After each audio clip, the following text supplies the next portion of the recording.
সাধারণকালের চতুর্থ সপ্তাহ সোমবার। ধর্মপাল, ব্লেস ও আঁসগার। সাধু ব্লেস জীবনের অধিকাংশ দিনগুলি তুরস্ক দেশের সেভাস্তনগরের ধর্মপাল হিসাবে কাটান। চতুর্থ শতাব্দীতে খ্রিস্ট ভক্তদের ওপর উৎপীড়নের সময় তিনি খ্রিস্ট শহীদের মৃত্যুবরণ করেন। অষ্টম শতাব্দী থেকে আর্মেনীয় খ্রিস্ট ভক্তদের কাছে তার নাম বহু প্রচলিত হয়ে ওঠে, কারণ সাধু ব্লেসের মতো আর্মেনীয় জাতি বিংশ শতাব্দী পর্যন্ত অনেক উৎপীড়ন ও নির্বাসন যন্ত্রণা সহ্য করে এসেছে। প্রথম পাঠ হিব্রুদের কাছে ধর্মপত্র, 11 অধ্যায়, পদ সংখ্যা 32 থেকে 40। প্রাক্তন সন্ধিকালে ধর্মপ্রাণ মানুষের বিশ্বাস অতি মহৎ হলেও খ্রিস্ট আসার আগে তারা পূর্ণতা লাভ করতে পারেননি। প্রিয়জনেরা, ভগবত বিশ্বাসের মাহাত্ম্য সম্বন্ধে আর কি বলবো? আমি যে এখন গিদেওন, বারাক, সামসন, জেফতা, দাউদ, সামুয়েল ও প্রবক্তাদের কাহিনী একের পর এক বলে যাব, আমার হাতে তত সময় তো নেই। ঈশ্বরে তাদের যে বিশ্বাস ছিল, তারই শক্তিতে তাঁরা তো নানা রাজ্য জয় করতে পেরেছিলেন, ন্যায় নীতি প্রতিষ্ঠা করতে পেরেছিলেন এবং ঈশ্বরের কত প্রতিশ্রুতি সত্য হতেও দেখেছিলেন। সিংহদের মুখ বন্ধ করতে পেরেছিলেন তারা, নেভাতে পেরেছিলেন গনগনে আগুন, খড়গের মুখ থেকে রক্ষা পেয়েছিলেন তারা।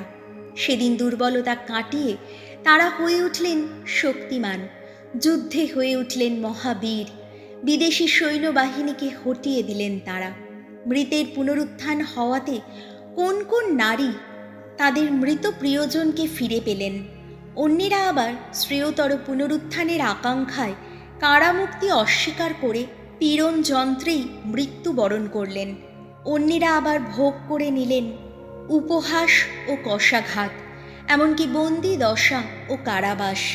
তাদের পাথর ছুঁড়ে মারা হলো, করাত দিয়ে কেটে ফেলা হলো, খড়গের আঘাতেই বধ করা হলো তাদের। তারা সেদিন ভেড়া বা ছাগলের চামড়া দিয়ে তৈরি পোশাক পরে নিঃস্ব হয়ে, নিপীড়িত, নিগৃহীত হয়েই পথে পথে ঘুরে বেড়ালেন। এই সংসার তাদের যোগ্য স্থান ছিল না। তারা গিয়ে থাকতে লাগলেন এখানে ওখানে, যত মরু প্রান্তরে, যত পাহাড়ে পর্বতে, দেশের যত গুহা গহ্বরের ভেতরে। তারা সবাই তাদের ঈশ্বর বিশ্বাসের জন্যে ঐশ্ব প্রশংসা পেয়েছেন বটে, কিন্তু তারা কেউই ঈশ্বরের প্রতিশ্রুত সেই মহাদান তবুও লাভ করে যাননি। তার কারণ ঈশ্বর আমাদের জন্যে শ্রেয়তর এক ব্যবস্থা আগে থেকেই করে রেখেছিলেন। তিনি চেয়েছিলেন তারা যেন আমাদের ছাড়া পৃথকভাবে পূর্ণতা লাভ না করতে পারেন। প্রভুর বাণী, শাম সঙ্গীত, ধুয়ো। যাদের ভরসা স্বয়ং ভগবান, তারা সাহস রাখো, শক্তি ধরো মনে। ওগো ভগবান, তোমায় সম্ভ্রম করে যারা, যে উদার দয়া তাদেরই জন্যে তুমি রেখেছ সঞ্চিত। তোমার স্মরণ নেয় যারা, তাদের প্রতি সেই যে উদার দয়া সবার সামনে মূর্ত করো তুমি। আহা, কি অসীম তোমার সে দয়া। ধুয়ো। যাদের ভরসা স্বয়ং ভগবান, তারা সাহস রাখো, শক্তি ধরো মনে। মানুষের যত চক্রান্ত থেকে তুমি তো আড়াল করে রাখো তাদের, তোমার সান্নিধ্যেই রাখো গোপন আশ্রয়। কটুবাক্যের আঘাত থেকে তুমি তো তাদের নিত্য রাখো নিরাপদে। রাখো ওগো তোমারই আবাসে। ধুয়ো। যাদের ভরসা স্বয়ং ভগবান, তারা সাহস রাখো, শক্তি ধরো মনে। আহা, ধন্য ধন্য ভগবান, তিনিই তো আমার প্রতি দেখালেন কত অপূর্ব করুণা, যেন প্রাকার বেষ্টিত কোনো নগরেই রাখলেন আমায়। ধুয়ো। যাদের ভরসা স্বয়ং ভগবান, তারা সাহস রাখো, শক্তি ধরো মনে। অথচ বিহ্বল হয়ে তাকে কিনা বলেছি সেদিন, তোমার দৃষ্টি থেকে হায় আজ নির্বাসিত আমি। তবুও সাহায্য চেয়ে যখন কাতর প্রাণে ডাকলাম তোমায়, তখনই শুনলে তুমি আমার মিনতি। ধুয়ো। যাদের ভরসা স্বয়ং ভগবান, তারা সাহস রাখো, শক্তি ধরো মনে। ভগবানের ভক্তজন যারা, ভগবানকে ভালোবেসো তোমরা সবাই। বিশ্বস্ত মানুষ যারা, তাদের তিনি তো সদা রক্ষাই করেন। দর্পিতকে তিনি কিন্তু পূর্ণ শাস্তি দেন। ধুয়ো। যাদের ভরসা স্বয়ং ভগবান, তারা সাহস রাখো, শক্তি ধরো মনে। বাণী বন্দনা। জয় জয় প্রভুর জয়। এক মহাপ্রবক্তা দেখা দিয়েছেন আমাদের মাঝখানে। ভগবান তার আপন জাতির কাছে করেছেন শুভাগমন। জয় জয় প্রভুর জয়। মার্ক রচিত মঙ্গল সমাচার, 5 অধ্যায়, পদ সংখ্যা 1 থেকে 20। অপদূতদের ওপর যিশুর আধিপত্য। যিশু ও তার শিষ্যেরা এবার সাগর পেরিয়ে গেরাসেনীয়দের দেশে এসে পৌঁছলেন। তিনি সবেমাত্র নৌকো থেকে নেমেছেন। এমন সময় অপবিত্র এক বিদেহী আত্মায় পাওয়া একটি লোক সেখানকার সমাধি গুহাগুলোর মধ্য থেকে বেরিয়ে এসে তার দিকে এগিয়ে এলো। লোকটি সমাধি গুহাগুলোর মধ্যেই বাস করত। কেউ তাকে আর বেঁধে রাখতে পারত না, এমনকি শেকল দিয়েও নয়। আসলে তাকে অনেকবার বেড়ি আর শেকল দিয়ে বেঁধে রাখা হয়েছিল, কিন্তু সে বারবার শেকল ছিঁড়ে ফেলেছিল, ভেঙে ফেলেছিল পায়ের বেড়ি। তাকে সামলায় এমন শক্তি কারও ছিল না। দিন রাত সে পড়ে থাকত ওই সব সমাধি গুহার মধ্যে কিংবা যত পাহাড়ি জায়গায়।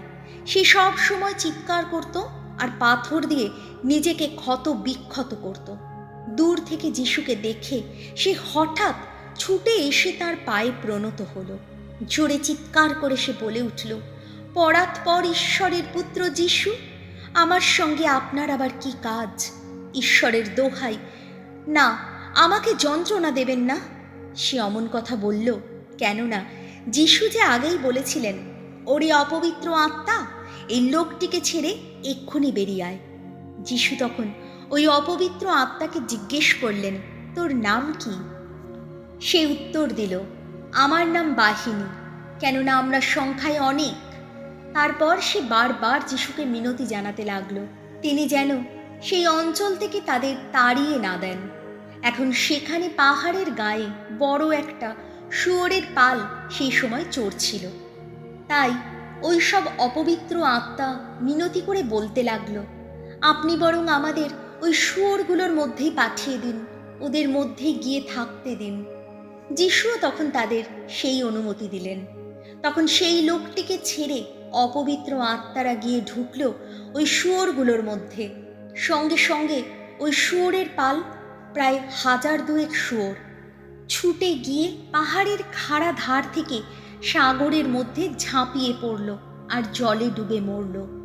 যারা শুয়োর চড়াচ্ছিল তারা তখন পালিয়ে গিয়ে কাছের শহরে ও যত পল্লীতে খবরটা সকলকেই জানাতে লাগলো। ব্যাপারটা কি তা দেখার জন্যে লোকেরাও তখন সেখানে আসতে লাগলো। যিশুর কাছে এসে তারা দেখতে পেল অপদূতে পাওয়া সেই লোকটি সেখানে বসে আছে। তার গায়ে রয়েছে জামা কাপড়, সে প্রকৃতিস্থ অবস্থাতেই রয়েছে। হ্যাঁ, এ তো সেই লোকটাই যার মধ্যে ছিল অপদূতের সেই বাহিনী। তারা কেমন যেন ভয় পেয়ে গেল। যারা সব কিছু দেখেছিল তারা তখন অপদূতে পাওয়া ওই লোকটির কি ঘটেছে আর শুয়োরগুলোর ব্যাপারটাও সকলকেই শোনালো। তখন লোকেরা যিশুকে বারবার অনুরোধ করতে লাগলো তিনি তাদের এলাকা ছেড়ে যেন চলেই যান। তিনি যখন নৌকোয় উঠছেন তখন যাকে আগে অপদূতে পেয়েছিল সেই লোকটি মিনতি করে তার সঙ্গে যাবার অনুমতি চাইতে লাগলো, কিন্তু যিশু সেই অনুমতি তাকে দিলেন না। তিনি বললেন, তুমি বরং বাড়িতে আত্মীয়দের কাছেই ফিরে যাও।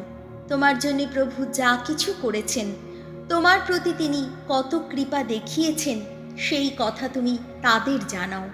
তাই লোকটি তখন সেখান থেকে গিয়ে যিশু তার জন্য যা কিছু করেছেন তা ডিকাপলিস অঞ্চলে সকলকেই শোনাতে লাগলো, আর তা শুনে সকলেই অবাক হয়ে গেল। প্রভু যিশুর মঙ্গল সমাচার।